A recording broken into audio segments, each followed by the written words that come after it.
अस्सलाम वालेकुम viewers, welcome preview review channel के ऊपर। आज हम फिर बात करेंगे ड्रामा सीरीज सिनफ़े आहन की एपिसोड नंबर 12 के बारे में, और मैं बताऊंगा कि एपिसोड नंबर 12 में क्या कुछ दिखाया गया और कितने अहम मैसेज दिए गए हैं इस एपिसोड में ड्रामे और डायरेक्टर की तरफ से, जो कि शायद लोगों ने मिस कर दिए पर मैंने पिक कर लिया। मैं आपको वो बताऊंगा। ये भी बताऊंगा कि परिवेश अपने लेटर में क्या लिखती है अपने घर वालों को, और आरजू दानियाल भी अपने घर में लेटर लिख और वो अपने घर वालों को ख़त में क्या लिखती है, ये सब कुछ भी मैं बताऊंगा। और आगे चल के मेजर उसामा और उनकी वाइफ किरण के बारे में भी थोड़ी बातचीत करेंगे।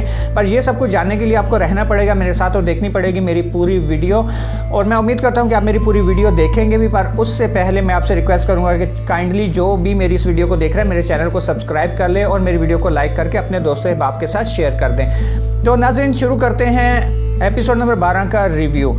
एपिसोड नंबर 12 में भी ख़त लिखे जाते हैं, जो कि एपिसोड नंबर 11 में भी दिखाया जाता है कि लड़कियां अपने घरों में ख़त लिखती हैं। तो आज की एपिसोड में परिवेश और आरजू डैनियल अपने अपने घर में ख़त लिखते हैं। परिवेश सबसे पहले ख़त लिखती है। दिखाया जाता है कि परिवेश अपने बाबा को मुखातिब करके कहती है कि बाबा, मैं जब स्कूल, कॉलेज और यूनिवर्सिटी में पोजीशन लेती थी तो मुझे ऐसे लगता था कि मैंने अपने कबीले, अपने इलाके का नाम रोशन किया है। पर पीएम काकूल में आकर मुझे पता लगा है कि कबीला और इलाके से भी बढ़कर कोई चीज़ है, और वो है हमारा प्यारा मुल्क पाकिस्तान। ये मैसेज दिया गया एक, और दूसरा मैसेज आरजू की तरफ से बयान किया गया है। आगे चल के उस पर भी बात करते हैं। यहाँ पर परिवेश बात करती है अपने घर वालों को और कहती है कि बाबा, मैं अपनी सैलरी से भी पैसे बचा रही हूँ और पूरी कोशिश कर रही हूँ कि किसी तरह मैं हम अपने पैसे इकट्ठे करके सरदार को दे दें और अपनी ज़मीन का टुकड़ा जिस पे उसने कब्ज़ा किया हुआ है वो छुड़ा लें। और मैं ये भी जानती हूँ कि यहाँ से तो सरदार चुपचाप चला गया था, पर वहाँ जाकर उसने लाजमी आपको तंग किया होगा, और आप मुझे नहीं बताएंगे कि अगर उसने आपको तंग भी किया हुआ ताकि मेरी पढ़ाई और मेरी स्टडी और मेरी ट्रेनिंग में खलल ना आए। मैं ये भी जानती हूँ।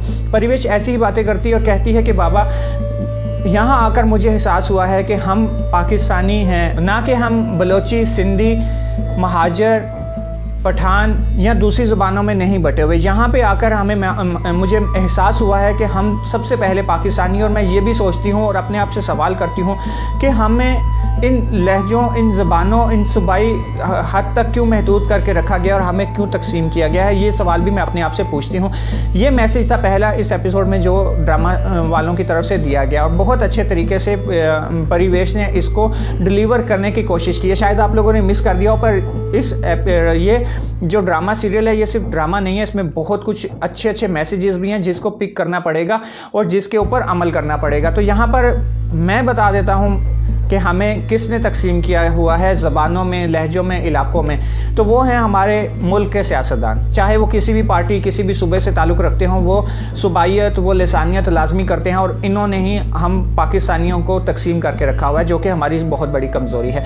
लिहाजा आगे चलते हैं। अब बात करते हैं हम आरजू डैनियल की। वो भी अपने घर में ख़त लिखती है और कहती है कि बाबा, मुझे यही महसूस होता था कि जैसे आम ज़िंदगी में हमारे साथ होता है कि चूँकि हम माइनॉरिटी से ताल्लुक़ रखते हैं, तो मुझे यही डर था कि यहाँ पे भी हमारे साथ वैसे ही सलूक किया जाएगा कि मुझे अलग थलग रखा जाएगा और अलग किस्म की ट्रीटमेंट होगी मेरे लिए। पर यहाँ आकर मेरी ये गलतफहमी भी दूर होगी, क्योंकि मेरे लिए भी वही सब कुछ है, वही सब कुछ फैसिलिटीज़ हैं जो कि मेरे साथ दूसरी कैंडिडेट्स को हैं। अगर किसी को सज़ा मिलती है तो मुझे भी वही, मेरे लिए भी वही सज़ा है, मेरे लिए कोई अलग से सज़ा नहीं है। और अगर किसी को अप्रिशिएट किया जाता है, किसी की ट्रेनिंग देख लें, तो इक्वल है सब कुछ मेरे लिए और बाकी तमाम लड़कियों के लिए भी। यहाँ पर आरजू अपने लेटर में ये बातें तो करती है, पर यहाँ पर भी एक बहुत अच्छा मैसेज दिया गया है जो कि हमारी सोसाइटी में बदकिस्मती से फैला हुआ है कि हम माइनॉरिटीज़ के साथ थोड़ा सा बुरा सलूक करते हैं। पर अल्हम्दुलिल्लाह हमारे पड़ोसी मुल्क से बहुत बेहतर हालात हैं हमारे। हम अपनी माइनॉरिटीज़ के साथ अच्छे ताल्लुकात भी रखते हैं, उनके साथ मेल जोल, उनके त्यौहार में भी मिलते जुलते हैं। आरजू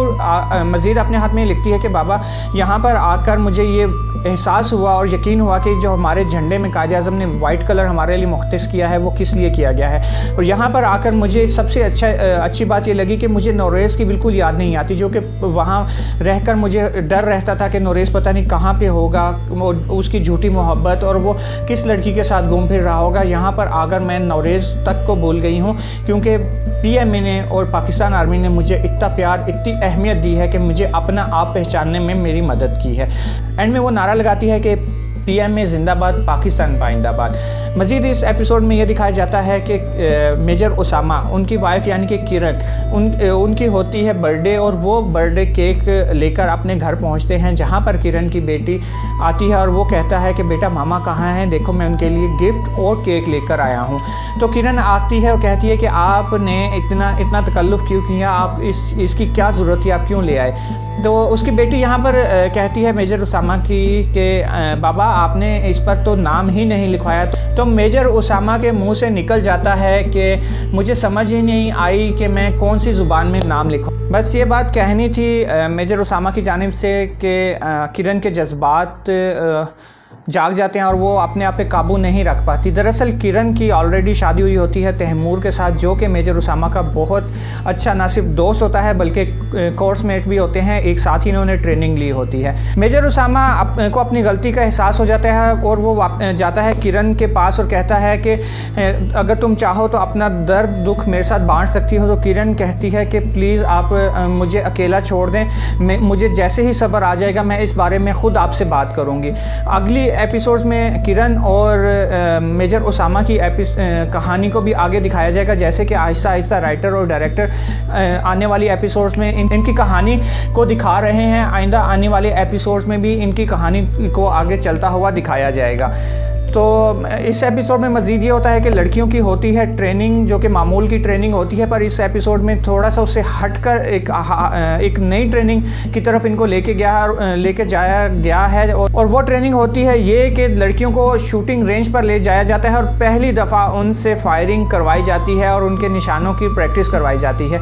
तमाम लड़कियाँ पहुँचती हैं शूटिंग रेंज में, वहाँ पर फायरिंग करती हैं। वहाँ पर थोड़े से दिलचस्प मनाजिर भी दिखाए जाते हैं कि जैसे ही राबिया फायर करती है तो उसके मुंह के ऊपर थोड़ा सा लग जाता है गन और वो चीखती है, तो उसकी स्टाफ से अच्छी खासा तवाज़ो भी होती है। इसी तरह दूसरी लड़कियां भी यहाँ पर सिर्फ परिवेश और शाइस्ता अच्छे से फायर करती हैं और लेथमी, ये 3 लड़कियां होती हैं जो कि बहुत अच्छे से न सिर्फ फायर करती हैं बल्कि अपने स्टाफ की जानिब से बहुत अच्छी शाबाश भी इनको मिलती है और इनकी इनकरेजमेंट भी करते हैं वहाँ के स्टाफ, जबकि दूसरी लड़कियों को अच्छे से डांट मिलती है क्योंकि उनकी हरकतें ही ऐसी होती हैं।